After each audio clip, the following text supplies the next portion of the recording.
De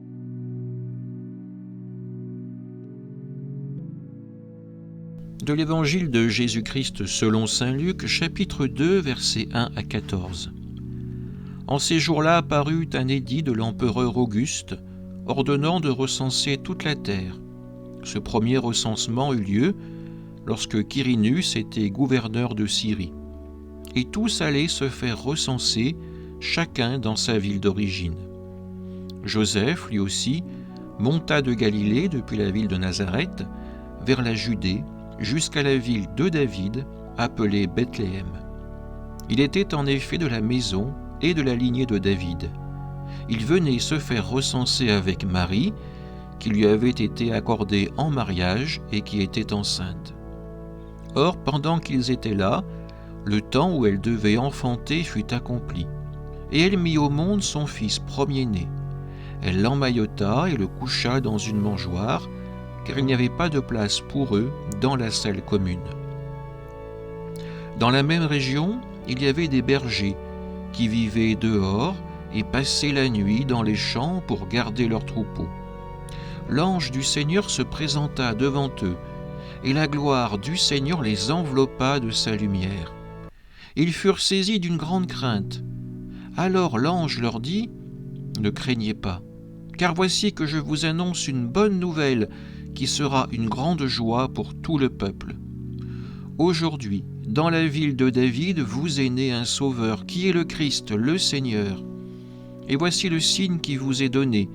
Vous trouverez un nouveau-né, emmailloté et couché dans une mangeoire. » Et soudain il y eut avec l'ange une troupe céleste innombrable, qui louait Dieu en disant : « Gloire à Dieu au plus haut des cieux, et paix sur la terre aux hommes qui l'aiment. » Acclamons la parole de Dieu.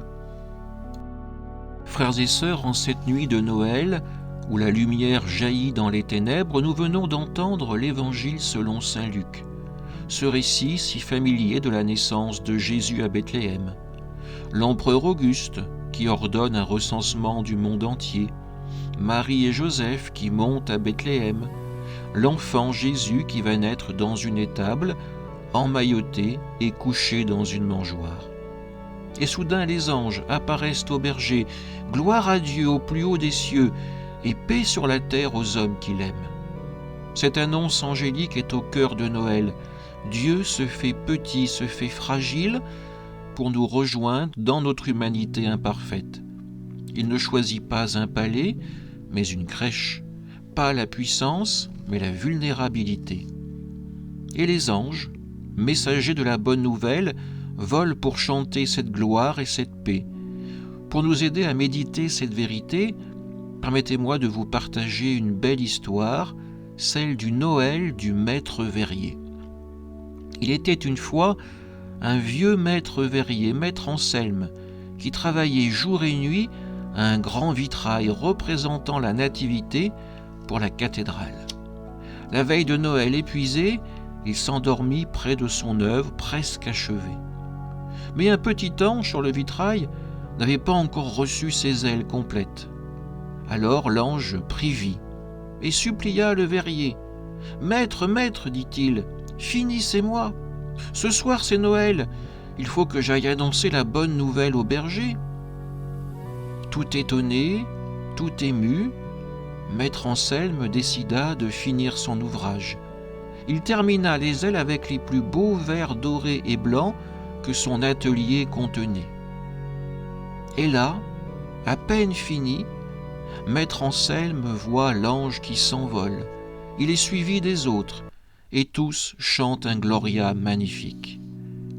Puis l'ange murmura au verrier : « Vous savez, maître, vous avez participé vous aussi à la grande annonce de Noël, car chaque fois qu'un cœur s'ouvre à la joie de cette nuit, un ange peut voler plus haut pour chanter la paix. » Le lendemain, le vitrail de maître Anselme illumina la cathédrale d'une splendeur inédite. Et maître Anselme comprit que la vraie beauté de Noël ne vient pas simplement de la perfection humaine, mais que la beauté de Noël vient surtout de l'amour qu'on y met et de la place qu'on laisse à Dieu pour y rentrer. Frères et sœurs, cette histoire touche au cœur de l'évangile que nous célébrons ce soir. Comme le petit ange inachevé, les messagers de Dieu ont besoin de nous pour accomplir leur mission.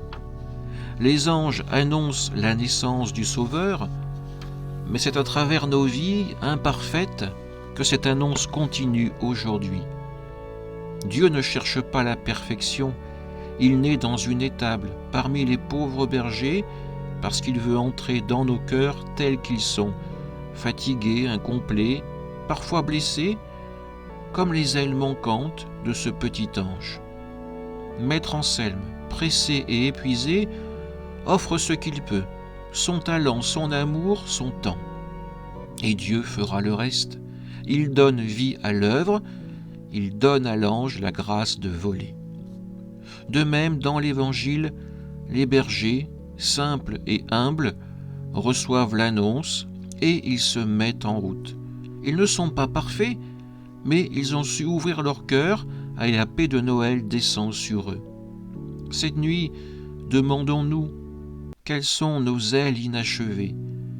Quel aspect de notre vie attend d'être complété par la grâce de Dieu? Peut-être notre pardon à donner, notre temps à offrir aux solitaires, notre foi à raviver. Noël nous rappelle que Dieu n'attend pas que nous soyons parfaits pour venir. Il vient dans notre imperfection comme il est venu dans la crèche. Et comme les anges du vitrail qui prennent vie quand un cœur s'ouvre, laissons le Christ naître en nous. Alors nous deviendrons nous-mêmes des témoins de la bonne nouvelle par un sourire, un geste de paix, un partage. Car la paix sur la terre promise par les anges passe par les hommes et les femmes de bonne volonté, par nous, par vous. En cette nuit de Noël, ouvrons grand nos cœurs imparfaits. Laissons Dieu y entrer, comme Maître Anselme a laissé l'ange voler.